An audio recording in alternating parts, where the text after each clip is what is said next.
Hey, what's up? This is Jake from Chess Nakama, your chess friend. Welcome back to the channel. We are continuing our coverage of the Tata Steel Chess Masters 2026. And today we're looking at round 6 clash that has the entire chess community talking. It's high-stakes battle between Nodirbek Abdusattorov and the reigning world champion Gukesh Dommaraju. This game took an unexpected turn that you have to see to believe. So yeah, let's go. Let's dive into the board and see exactly what happened. So Nodirbek is white while Gukesh is black. A4 by Nodirbek, A5 by Gukesh. Knight E3, Knight C6, Bishop B5. Nodirbek goes for the Roy Lopez opening or the Spanish game. So black can play with multiple replies here. The most common ones are A6, the Morphy defense, Knight F6, the Berlin, Bishop C5, the classical Roy Lopez, or even this move, Knight E7, the cozy or defense, which is getting popular lately. What's the idea here? Knight E7. So the idea here is to defend this Knight C6 in case there's a capture by the bishop, and if this knight is not captured, then you can reroute this Knight on G8 to Knight E7 and then Knight G6 defending this A5 pawn. So A6, the more for defense by Gukesh. Bishop A4, Knight F6, and Nodirbek castle. Bishop E7 by Gukesh, preparing to castle. And now Bishop takes C6. This is actually called as a Morphy defense delayed exchange variation. So you delay the capture of this knight on C6 by moving first to A4, and then bishop captures the knight on C6. A delayed exchange variation. D takes C6, D3. Now I've seen this many times from Nodirbek. G3, he loves to play this. Defending this A4 pawn. He doesn't go immediately with knight F3 or rook E1. He just goes straight for G3. Yep, so knight D7 by Gukesh. And then knight C3 by Nodirbek and castles. Bishop E3. Rook E8.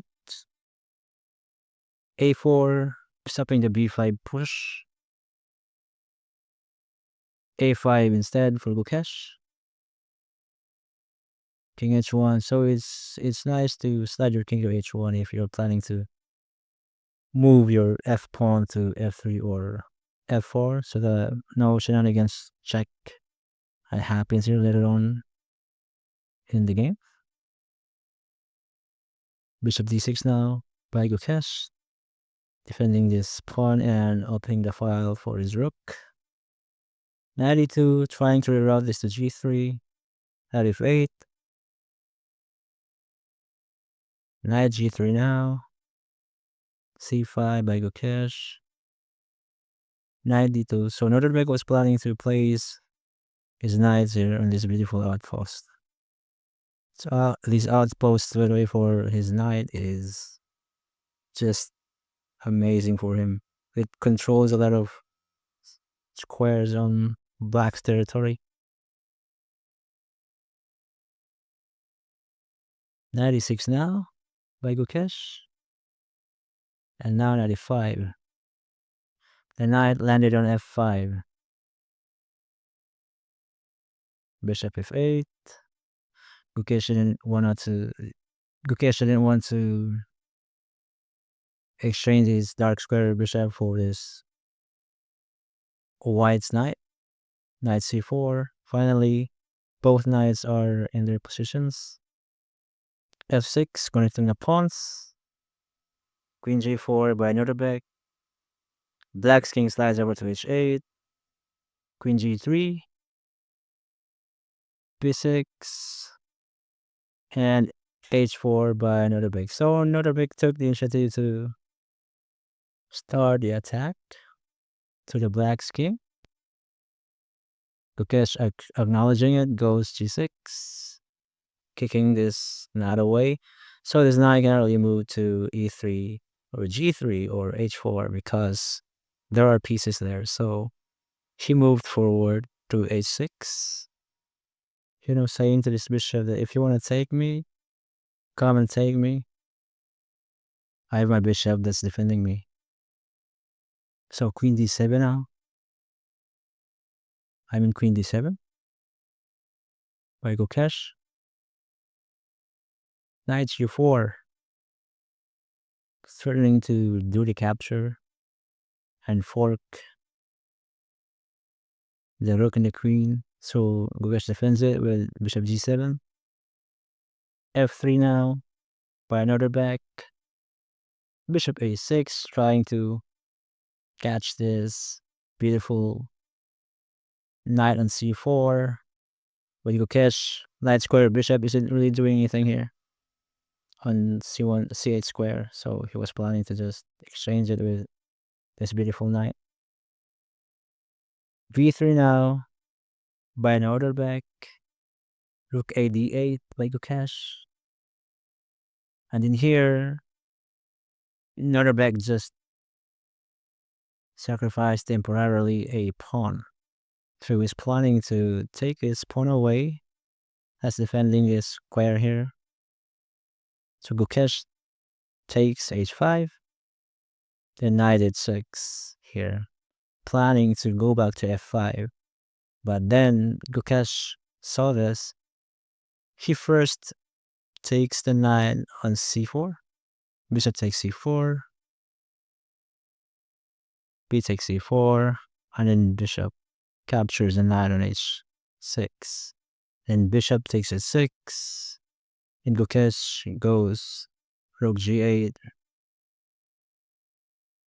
Eyeing the screen here. Queen h2.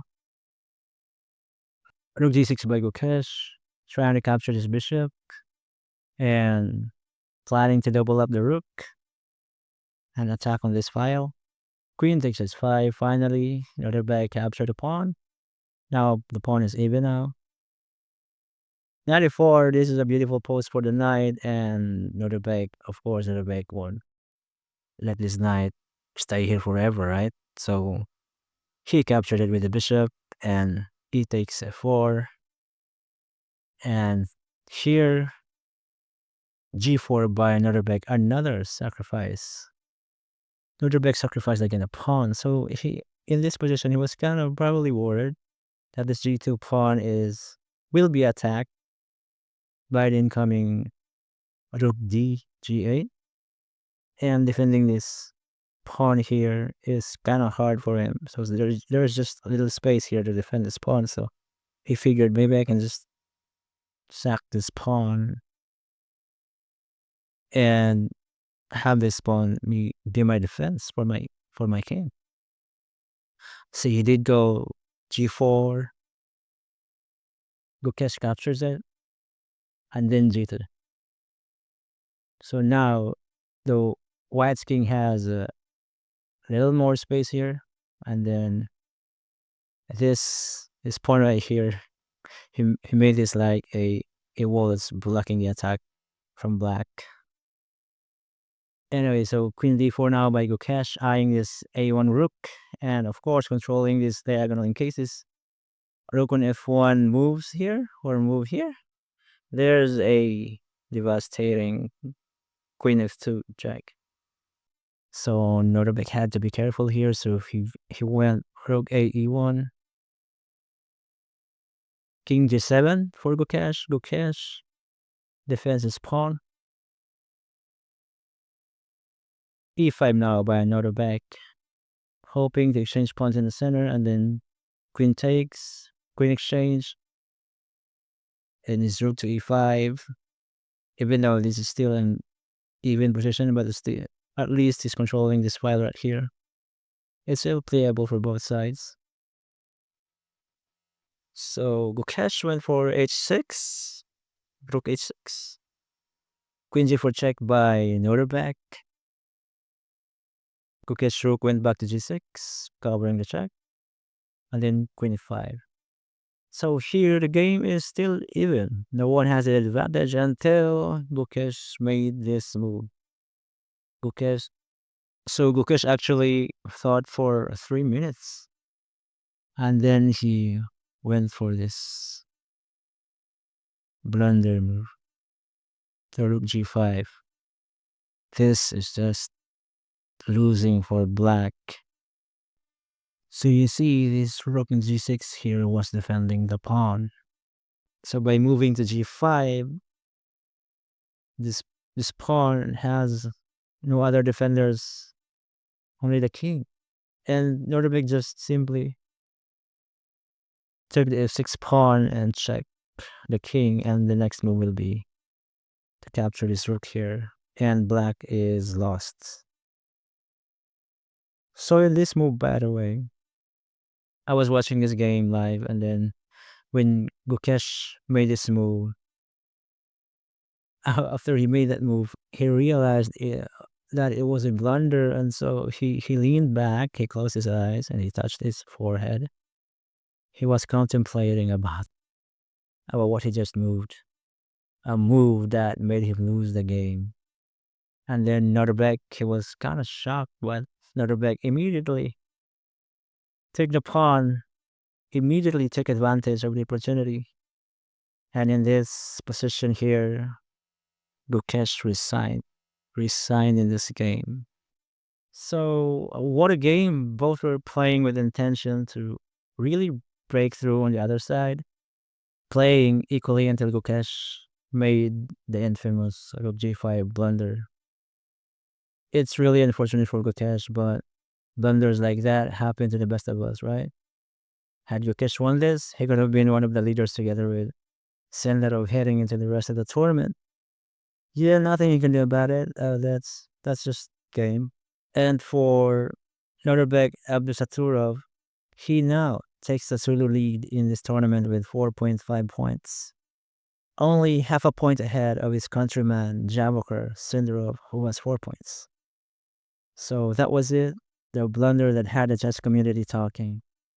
If you're still watching this until now, thank you for watching and have fun playing chess. Till next time.